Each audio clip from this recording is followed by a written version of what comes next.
Hi Boomers, Coach Lonnie here, and I've been going kind of back and forth on whether I should keep adding these little video portions to my Boom Huddle blogs.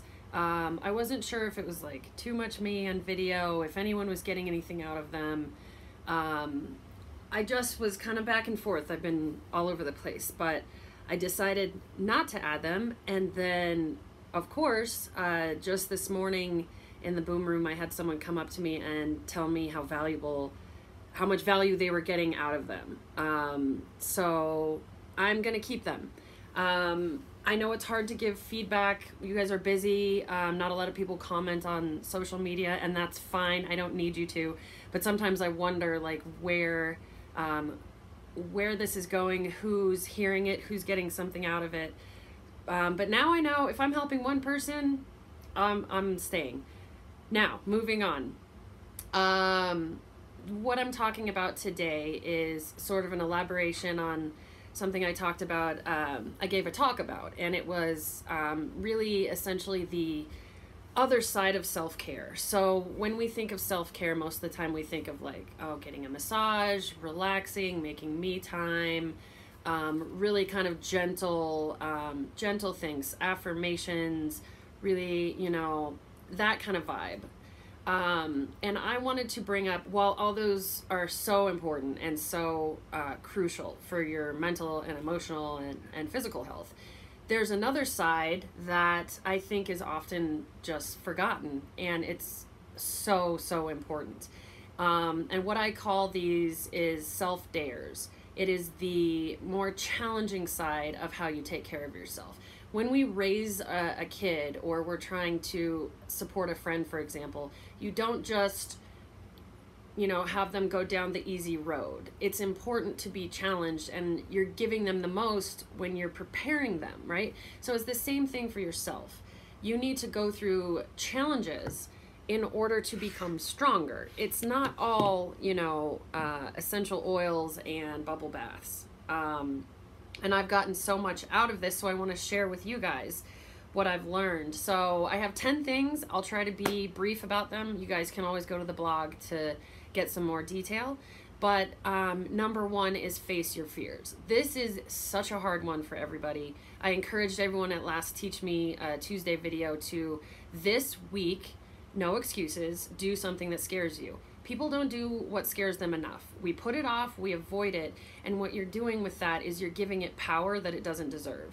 You are, you're not giving yourself the credit that you should, that you will get through it. So if you're afraid of public speaking, you need to go publicly speak somewhere. If you're afraid of spiders, you need to go to the place, the butterfly pavilion down where they have you hold the tarantula, or maybe you just touch it, or, But whatever your thing is, confrontation, roller coasters, these things that like scare you, you need to expose yourself to them more, and you will realize it was nothing, The more you face it, and every time that you're okay, you realize it was not such a big bad thing. Your confidence goes through the roof, and you realize you can take on so much more in this world and go so much farther. So do what scares you, not just once a year. Do it constantly. Anytime there's something that comes up, do it. Huge. The other thing, number two, stop lying to yourself. I think all of us have this kind of internal kind of bullshit meter. And we know when we're making good choices. We know when we're making bad choices. We know when we're eating what we shouldn't. We know when we've had a good day and we're eating well. We know when we're trying our hardest. We know when we can lift that heavier weight, or, back to do the thing that scares you, pick up the heavier weight, try it. But when you're relying on just the coaches or just your family and friends to encourage you to do things, to tell you what you need to hear, you're not doing yourself a service, because you can guide yourself in a more authentic way than anyone else really could. You know what's going on in your head. So start being honest with yourself. Don't beat yourself up, but pay attention to that voice in your head that's saying, you can do better than this, and put yourself up to the task. All right. The other one, number three, get uncomfortable. A A lot of people are afraid to get uncomfortable, whether it's in the gym, you don't want to work harder, you don't want to get to that point where you're feeling it. You want to be just outside of that. And real growth is in that part, in that space where you're so uncomfortable, and that's when you're growing. In life as well, the things that make you so uncomfortable, that make you shift in your seat, that you want to avoid, those are the things that you need to just go right through. Those are the things that you need to sit with. Sit with that discomfort. Stay with it. Don't run away from it.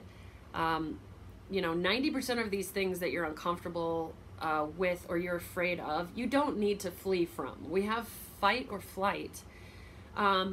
People are fleeing from these things when they don't need to, and then your brain deems it a threat. And so every time you come back to that thing, oh, it's a threat, I gotta run. You need to face up to these things and be bigger than they are. Get uncomfortable. If it's easy and you're cruising along, you're not changing. You're just going through the motions. Let's see, number 4, address the elephant. So there's 2 things I want to say about this one. It kind of falls into like being, not lying to yourself in a way. We all know when there's the elephant in the room, right? There's something, going on or situation that everybody knows about. Everybody's thinking about it. Maybe people are whispering about it, but nobody is straight up addressing it, saying, this is what it is.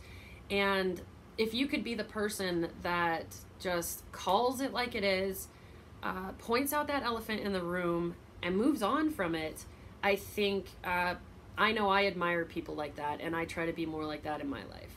So don't dance around these topics, and the other thing, if this is something that has nothing to do with you, if this elephant in the room, is not even in your sphere and it's just way over there, it has nothing to do with you, forget about it. Don't talk about it, don't address it, mind your business and go on with the things that do affect you, right? Don't insert yourself into things that just don't involve you. It's a waste of energy. It's a waste of time.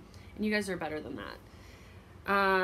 Let's see, number 5, behave as if. I've been telling myself this since I wrote this article, I've been telling myself this. Behave as if means think of who you would be if you were your ideal self, your best self. You had all your shit together, visualize yourself as that person. How would you respond to these situations? What would you do? Would you be afraid of this if you were your best self, not your flawed you that you have in your mind?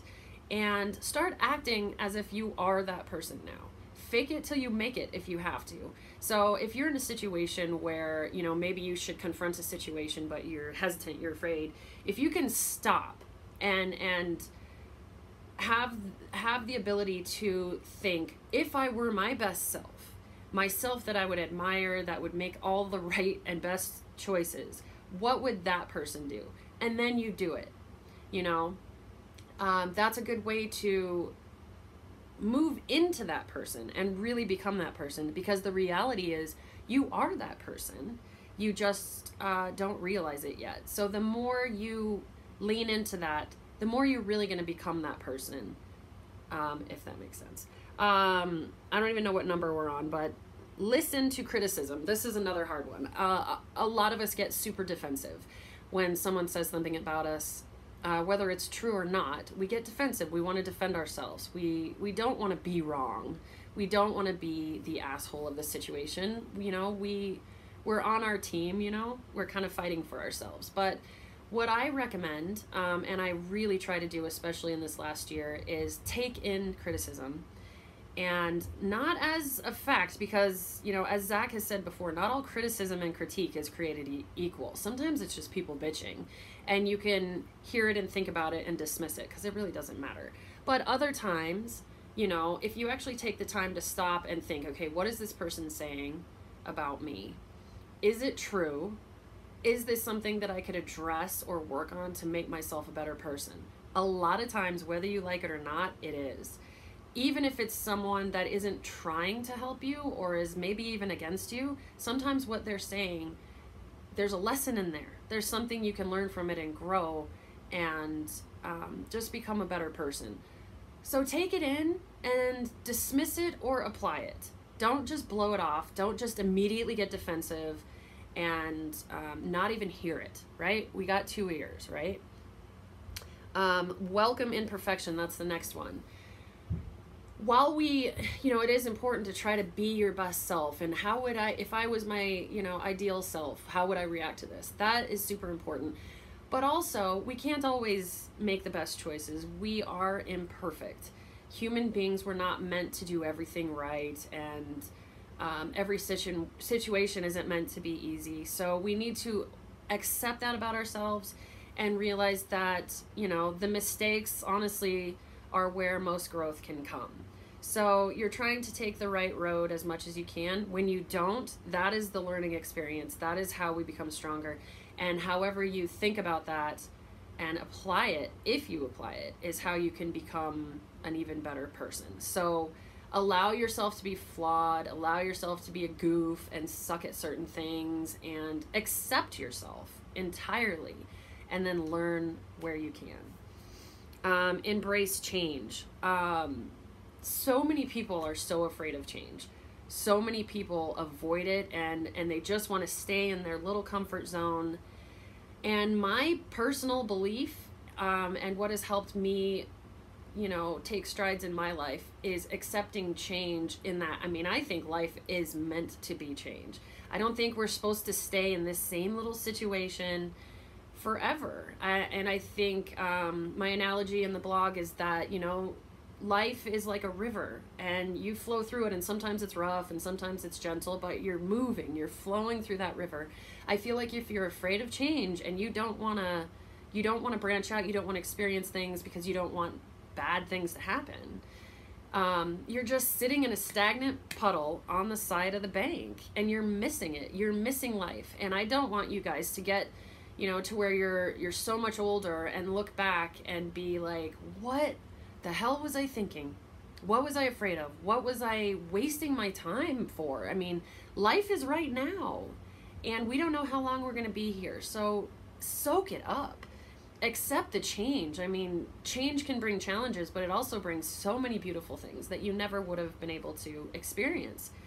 It's part of life. It is life. Life is change. Accept it. Let's see. Next, become aware of your self-imposed barriers. We are our own worst enemy, and most of us know that. We know that sentence. I'm my own worst enemy.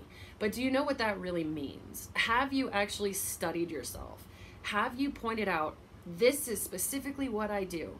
So when you put a label on these little habits, these little self-imposed barriers, instead of just this broad statement of, I'm my own worst enemy, when you put a label on, oh, when someone tries to get close to me, I totally ghost them. Or, oh, when something's scary, I manifest a headache and I don't do it.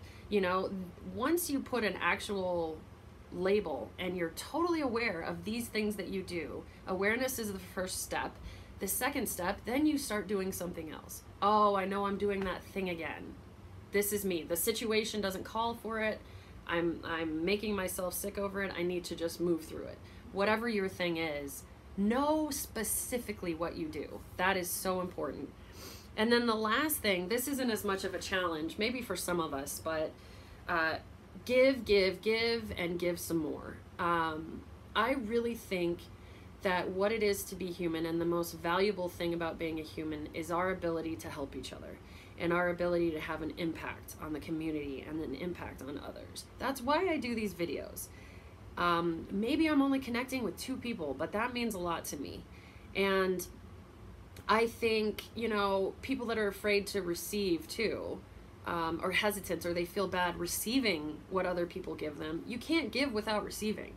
So in order to give, we need to receive. Let's take in what other people offer to us and be so grateful, and let's give everything that we can to each other, without wanting something back, without wanting attention or wanting praise for it.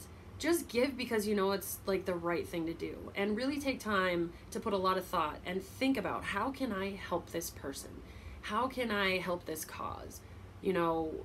Even just doing the dishes, without saying, I just did the dishes, just do the dishes and be the person that is like, I did those dishes because I didn't want them to have to do it.